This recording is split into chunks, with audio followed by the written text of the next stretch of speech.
Hello, Radhe Radhe. कैसे हो आप सभी? आई होप आप सभी अच्छे होंगे और आपकी पढ़ाई भी अच्छी चल रही होगी। तो कंटिन्यू मैं रनिंग कर रही हूँ यूपी पुलिस के लिए और साथ ही साथ में मैं टीचिंग एग्ज़ाम की तैयारी कर रही हूँ। आप लोग मेरे चैनल पे जाके देख सकते हो। तो आज मैं बात करने वाली हूँ सीटेट के बारे में। जो अभी 7 जुलाई को सीटेट हुआ था वो मैंने क्लियर किया था। वो भी मैंने 1 हफ्ते के अंदर ही कर लिया था।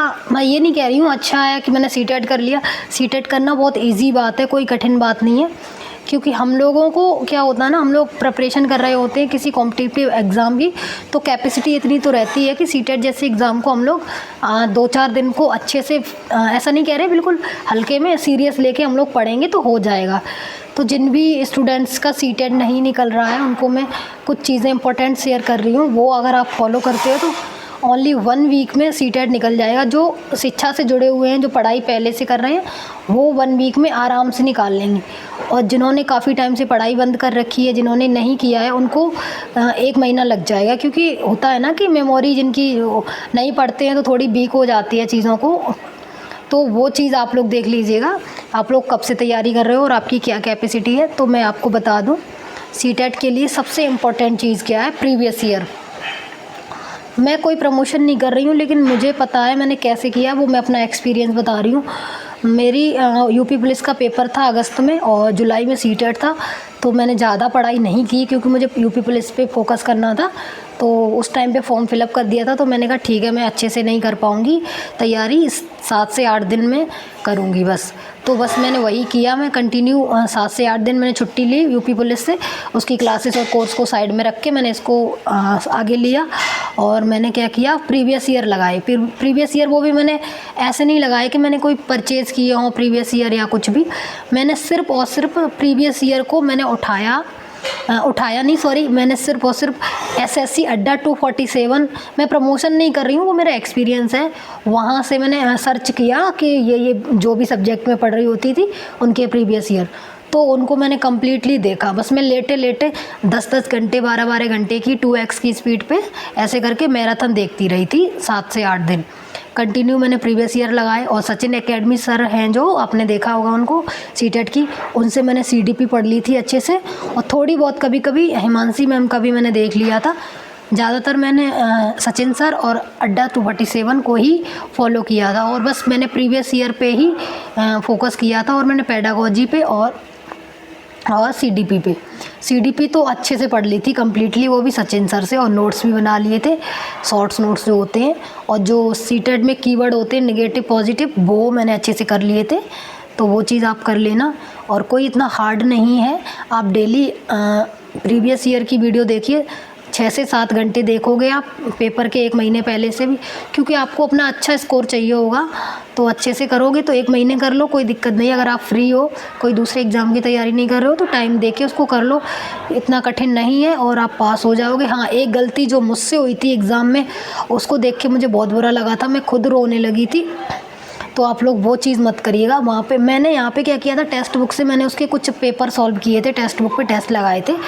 तो टेस्ट में क्या होता है ना कि वहाँ पे जो लैंग्वेज होती है वो हम लोग सिलेक्ट करते हैं यहाँ से ऐप से, तो वैसी ही आती है। तो वहाँ क्या हुआ, वहाँ पे मुझे 4 लैंग्वेज दी गई। 4 मतलब 1 लैंग्वेज में मुझे हिंदी चूज़ की थी मैंने, तो जो हिंदी चूज़ किए हैं उनके लिए भी दी गई, और जो इंग्लिश चूज़ किए हैं तो उनको लिए भी दी गई। तो फर्स्ट लैंग्वेज में दोनों लैंग्वेज थी, हिंदी एंड इंग्लिश। तो मैंने मेरे दिमाग में था कि मुझे ये था कि मैं टेक्स्ट बुक पे लगा रही थी, तो उसमें जैसा सिलेक्ट करते थे 2 ही लैंग्वेज दी जाती थी। तो मैंने हिंदी सॉल्व कर ली पहली वाली।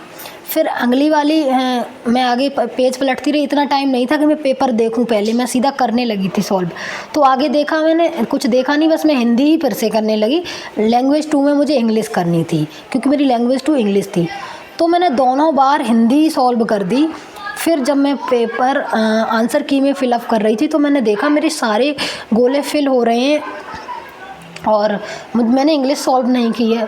तो उस टाइम पे लिटरली कि मैं बहुत ज़्यादा इतनी परेशान हो गई, नर्वस हो गई, होपलेस हो गई कि मैं रोने लगी। अब मेरे पास सिर्फ 15 मिनट बचे हुए थे और मैंने पेपर सॉल्व कर लिया था, और उसमें मुझे गोले भरने की जगह नहीं थी। और इंग्लिश मैंने सॉल्व नहीं की थी क्योंकि मुझे पता ही नहीं चला मैंने हिंदी के कब 50 क्वेश्चन सॉल्व कर लिए 25 की जगह। तो फिर मुझे ऐसा लगा, मुझे जब मैं पेपर सॉल्व कर रही थी तो मैं सोच रही थी कि इसमें हिंदी काफ़ी ज़्यादा पूछ रहे हैं, ऐसा क्या हो गया, इतनी हिंदी नहीं होती थी। बट मैं जल्दी था, टाइम प्रेशर में जल्दी मैं करती गई। तो आप लोग ये देख के करिएगा वहाँ पे। फिर भी मेरा पास हो गया, क्योंकि मुझे क्या था वहाँ पे हिंदी में मुझे एक प्रॉफिट हो गया था। जो लास्ट में मैंने इंग्लिश करनी थी वहाँ हिंदी की थी, तो 15 नंबर की जो पेडागोजी होती है, पेडागोजी को मैंने सॉल्व किया।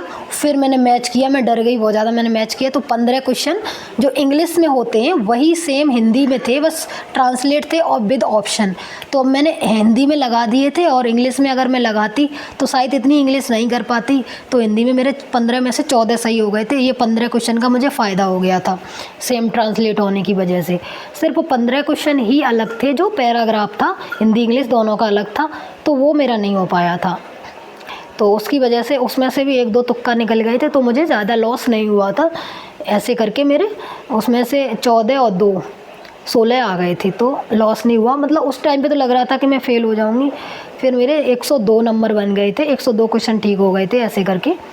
तो 7-8 दिन की ये थी मेरी एक्सपीरियंस की कहानी। मैंने ऐसे किया था सीटेट। आप लोग भी करिएगा अच्छे से, और जो भी है लैंग्वेज का अपना देख के चलना, वहाँ पे गलती नहीं होनी चाहिए। ओके, मिलते हैं नेक्स्ट वीडियो में, तब तक के लिए बाय बाय, और करते रहिएगा अपनी सुपर टेट की अच्छे से तैयारी। Bye bye.